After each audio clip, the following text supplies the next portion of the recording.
Yes, the Archivest, y'all, interviewing Zion I. What up? So who is Zion I? And what is the meaning behind your group name? Man, OG questions. Zion I is Zumbi and Amp Live. I'm Zumbi, this is Amp Live, MC, producer, classic hip-hop style. Sounds great. The meaning of the name Zion I is basically that we're trying to help people remember that the Spirit of God is within all of us, like that universal nature is within all of us. We took Zion from Mount Zion, where everybody goes during Armageddon for refuge. We took that as like the music where we go for our peace and our creativity and, you know what I'm saying, our solace. So that's Zion, and the I is ourselves as well as the listening audience. So basically we're just saying that the Spirit of God is within. Just remember that. And so, you know, that's like our tool to help us with the music as well. And tell us about your biggest success as Zion I. Biggest success? Yeah. Well, in fact, we've had like 5 or 6 albums. You know, I think that's pretty successful, and each of them have done better and better. Every album has got a song that people consider classic.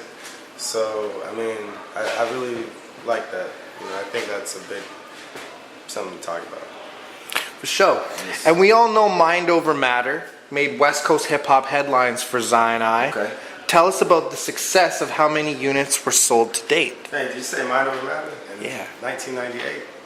What about the new album? Tell us about the new then, you know what I mean? Well, Mind Over Matter was like our first album, and when it came out, it didn't feel like much was going to happen, honestly. But then after about 8 months, we hit the road, and then people started getting a whiff of the music. People started really appreciating the flavor. Then all of a sudden, like 3 or 4 years later, people were saying it was a classic. After we dropped our second album, everybody went back and, "Ooh, Mind Over Matter is a classic." So it was like, damn, that was crazy, because when we dropped it, nobody said it was a classic. But, you know, that's how it goes, man. You take the blessings where they come.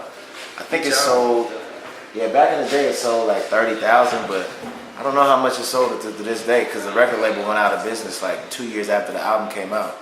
So we've been basically pushing it ourselves online. We own the record, so we don't have sound scans and stuff like that. You know what I mean? We just do it mom and pop style with that record.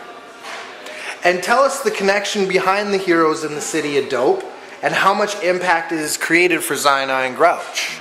Oh, I mean, man, Heroes in the City of Dope was our first collab album. So that was very significant. And also, the impact of it for us as a group is showing us that like we could do something like that with the Grouch. And I mean, it's sort of like a legacy thing. So we're working on a second one right now, and we want to keep on doing it. But I mean, it definitely had like a positive impact. Sold a lot too. Just add that in. And what is one of Zumbi's best ciphers ever been, and with who in the circle?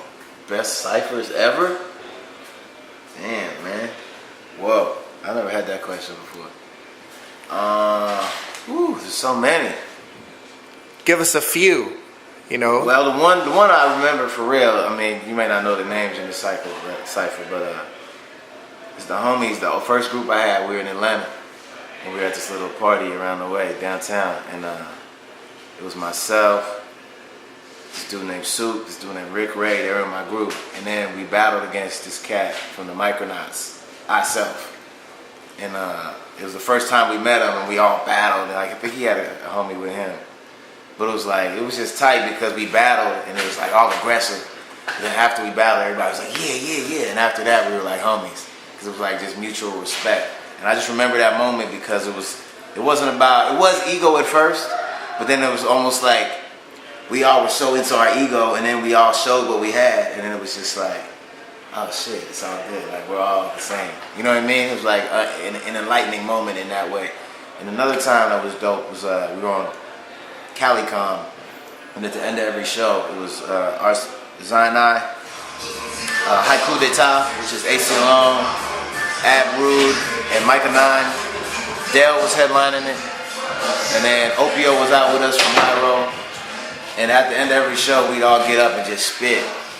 So that was dope, because everybody had different styles, and Amp and DJ Drez and all these cats would be on the beats, just freestyling beats, and we'd all just go at the end of every show. So that was fresh too. And Zumbi, would you like to share about your old group Metaphor and the old aspects behind the album that was never released? Okay. Both of us were in that group. For sure? Yeah, he Okay. was the producer of that group. That's when Design I came out of that first group. Basically, quick story, man. We met, we all went to Morehouse College. We formed a group in like 90, I think early 92. We got signed to a major label in 93. Goddamn. Old school shit. 93, we made a whole bunch of music. We didn't know what we were doing. We signed a contract at his apartment. Didn't have a lawyer look at it, nothing. Signed a contract, boom, boom, boom, boom, boom. Got signed. Made a bunch of music, got gypped out of our money, but had something at the end of it all. We went through like maybe 3 EPs or so, about 18 songs, 20 songs. Finally they said, okay, we're gonna put out a sampler. But by that time there had been so much stress with the label, like promotion, they didn't want to give us a budget for a video. We were just like, man, forget it, let's drop off the label. In hindsight, we probably should have just put something out just to do it. But I think Amp and I both learned a lot about making music, about respecting your business. You know what I'm saying? Like, we had to go through that wrong tunnel to understand what the right tunnel would be. We had good experiences. We had a chance to like work with Dallas Austin, Spearhead X, Eric Sermon, George Clinton. George Clinton. Like, we were able to really get good studio experiences. And tell us about your nomination for Mind Over Matter being Album of the Year from the Source magazine. Well, actually, all the albums. True and Living. True and Living was too? True and Living was, and and the Takeover. The first 3 albums. Takeover too? Not the Takeover. That Takeover got nominations. From the Source? No. I mean, the Source is different now. But the Source nominated Mind Over Matter, Deepwater Slang, and True and Living, and The Vibe nominated Deepwater Slang as the best independent hip-hop album. I mean, it's dope, man. It's like I said, I was telling you earlier, man, we're blessed, man, to be able to do this, and the fact that people appreciate what we do, and we can keep turning the energy over and over and over. It's like planting in a garden, you know what I'm saying? The more love you give the plants, the soil, it will give back to you, and that's kind of what the situation is. So we're blessed, man. It's dope. And also tell us about your legendary commercial banger, The Bay, and the influence behind it. And tell us also about the Bay, because us Vancouverites were familiar with the Bay Area, but we want to learn more from the people that are from the Bay. Just on the first thing, I mean, actually Vancouver reminds me a lot of San Francisco. They're not necessarily Oakland, but definitely San Francisco. Just the vibe, like, is very cultural, a lot of diversity with the people, you know what I'm saying? It's right on the water, nice architecture, nice geographic landscape. You guys have mountains in the backdrop, we don't really have that. You know what I'm saying? We're sitting on the ocean, but it's a dope place, man. It's like a lot of creativity, a lot of culture, like I said, a lot of art. But it's not like a media mecca in the United States. It's like San Francisco is like a tourist attraction, and then Oakland is like the blue collar city with like a lot of colored people there. You know what I'm saying? So it's not LA, it's not New York. So it kind of falls like in between.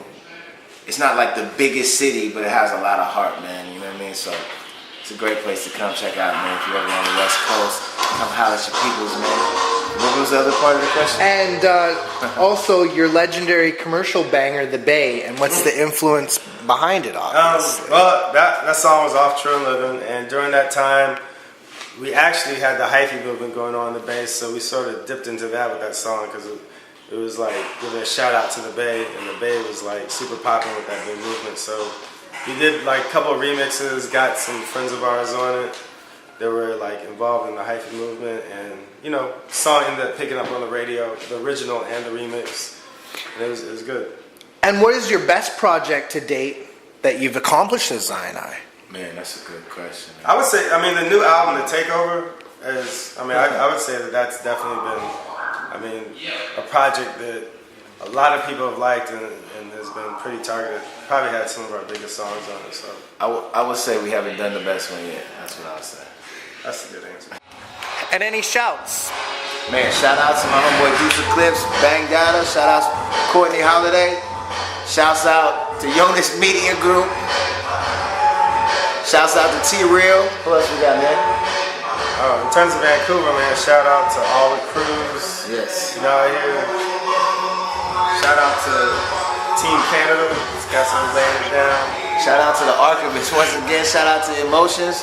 We finna get it down tonight. Shout out to Sean Lala who always supported us, man, coming out here. Much respect, man. Big up. Show.